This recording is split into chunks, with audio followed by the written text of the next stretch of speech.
Hello guys, I know I've never really done one of these, but this is like told in a creepypasta-ish way, but it is not creepy. In fact, it's actually very sad.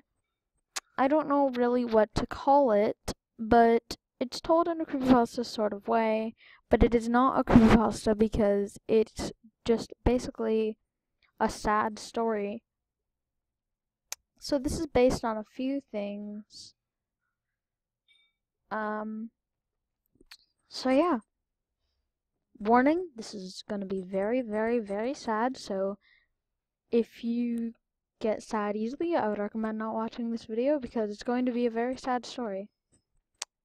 Alrighty then, so let's begin. It was a warm day, as usual. Since when was it not? There, everything was warm. The girl walked into her room and looked around at the millions of plushies surrounding her. She adjusted her spiked collar. Her wings flapped. She took off her hat, revealing her antlers, which were covered in light, soft, baby blue feathers. She never knew why. She was so abnormal, but gorgeous. The wolf walked forward, stepping down the stairs as quietly as she could to avoid what was down there. She closed her eyes, clenched her teeth together, and quickly ran, fearing for her life. Only there was nothing to be afraid of. But she was still afraid. The kids at her school called her Scaredy Cat,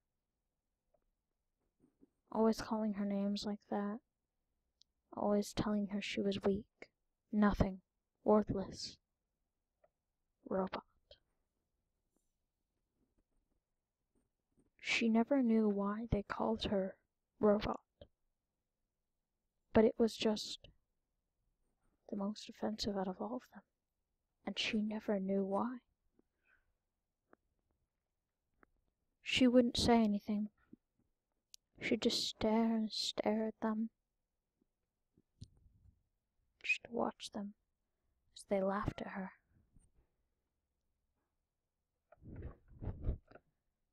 That night that she ran down there, she went to a place. It was full of flowers, trees, cherry blossoms. She looked around the room.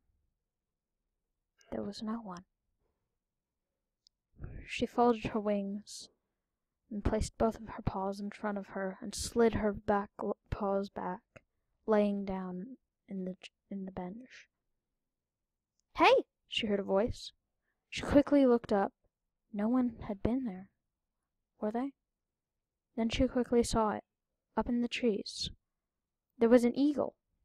She was hanging upside down, but she quickly grabbed the branch and flew beside Crystal. "Hello," she said. Hi," Crystal said, opening her wings once again. "So," said the eagle, "why are you all alone?" I guess it's because I have nowhere else to be," said Crystal. They both giggled. "Well, neither do I," said the eagle. "Just being honest." "What's your name?" said Crystal, who turned. "Oh, me?" she said. "You can call me Jewel." Crystal giggled. "Our names are similar." "Yeah, I heard about you. You're Crystal, right?" she said. "How have you heard about me?" "Oh, lots of ways," she said. "Some of them are just completely abnormal." She rolled her eyes and opened her wings. "Can you fly?" Said Crystal. "So you can't or you can?" Come on," said Jewel, who flew into the air. Crystal followed. She started going a bit faster, and Crystal did too. Soon every day that happened. They met at the benches, they talked, they laughed, they spoke about their days. Soon it got into personal questions and conversations. And eventually they knew things about each other that no one else did. One day, Crystal went out to the bench and sat down, waiting for the eagle. Eventually she grew tired, fell asleep, and was awoken by a strong breeze. She looked up. Nothing. The eagle never came. She was walking slowly back when she heard something. It was a rustle in the leaves. She thought, could that be her? She turned. Another gust of wind. She continued walking, tears filling her eyes. From then on, every single day that she went there, the eagle never flew by. She was never there. She tried and tried and tried and tried to ask around, but she was never heard. Finally, one day, she gave up trying and just accepted the fact that she had lost her one and only friend.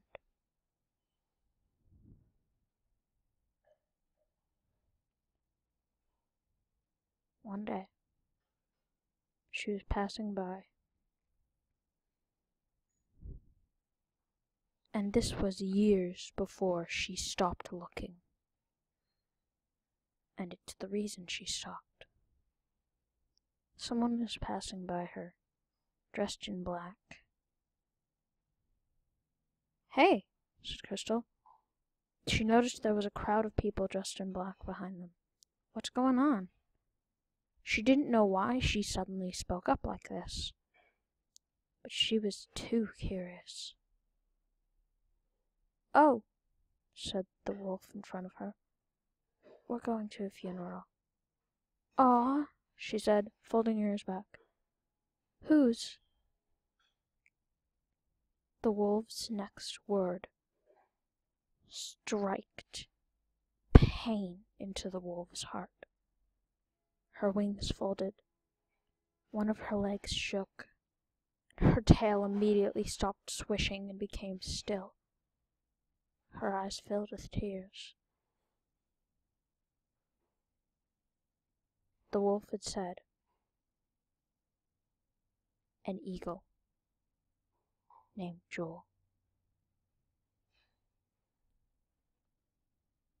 She walked out to that same very tree where they had met, carrying a rope in her mouth. She was going to do something, but something stopped her. She saw two little tiny kids. "Hey," said one, which was in the tree. It was an owl. "Hello," said the other, which was a lynx. The lynx folded her ears back and adjusted her scarf. "I'm Danny," said the owl, who flew down. "And I'm Allie," said the other owl, who appeared out of the tree. Laughed the lynx. "I'm Carly. It's nice to meet you both. It gets lonely over here." "Yeah, same here," said the pink owl, who rolled her eyes. "I mean, how do you think we have company? We just talk to each other."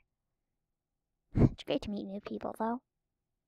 Their conversation continued, and Crystal just listened. Eventually she smiled, and she wrote a note. Then she took the rope and tied it around the tree, slipping her head in. In a few brief seconds she was gone. Not a sound was heard of her, as her remains blew away in the wind into white ashes. owl, named Danny, found the sheet of paper. "What's this?" she said, her wings folding. She read it aloud. "Dear Danny, Allie, and Carly, I know your names because I heard your conversation. I just wanted you all to know, no matter how hard your friendships get, never let it go. Never let anyone interfere with it. Never let yourself be teased. Stick up for yourself and you won't be alone. Go places, find new people. Don't just stick with the people you have, because soon they'll be gone too. You need to stick up. Toughen up. Be brave. Be bold. And remember, be unbreakable, like the strongest of crystals."